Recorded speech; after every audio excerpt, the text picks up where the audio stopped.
Okay, who's feeling the Force? Well, I'll tell you one person who is, and that's me.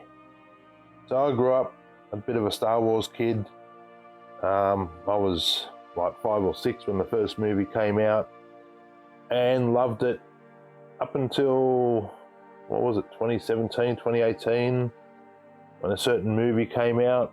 And yeah, since then I haven't been a fan.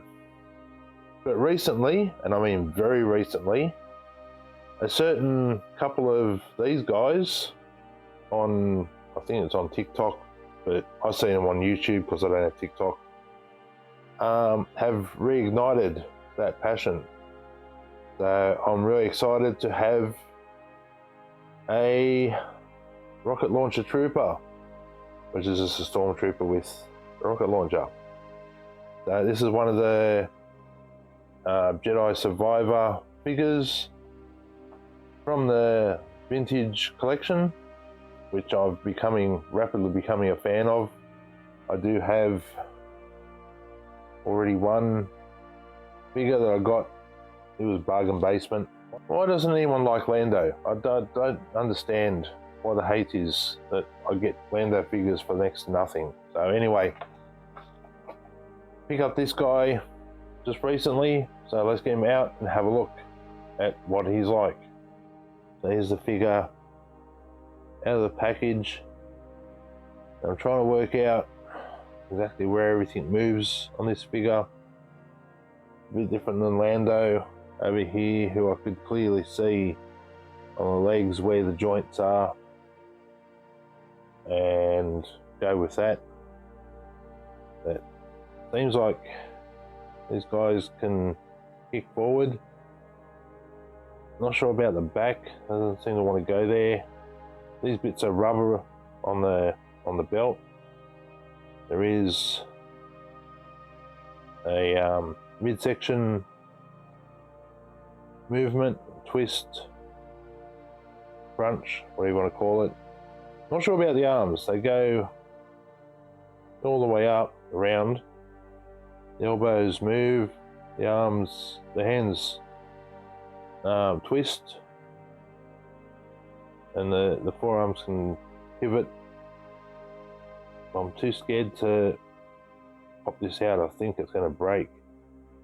And the head's on a ball joint, which I found out when playing with it, that if you pop it off, the pin is in the head, and trying to get it back on was fun. It took about 3 attempts to actually get it to lock in where it's meant to. So he's got the little pauldron, it's called, on the shoulder. So I'm scared to try and force him out. I know on Lando, some of his joints were really stiff for a while until I managed to make everything move. Sort of feeling the same with this guy, that maybe once it moves a bit more. These have a good bend. Feet go forward and back and have the pivot, which is always handy. Something Lando doesn't have the pivot. But overall, good looking figure. So he comes with a massive rocket launcher, which I've seen a bunch of people, other reviewers, getting his hands, so I'll get that done now. Okay, so took a bit of fiddling around. We've got him to hold both the handles. Even though it doesn't look like exactly right, like it should be a bit more forward. But hey, it'll do. He's looking where he's shooting. One thing I do like about these figures, and I'm only going off Lando and this one so far, is that for small figures, they stand rather easily. I've had other figures that are bigger and have bigger feet, and they don't want to stand as easily as these guys. So I'm kind of impressed by how well they do stand, and the amount of detail on them for tiny figures.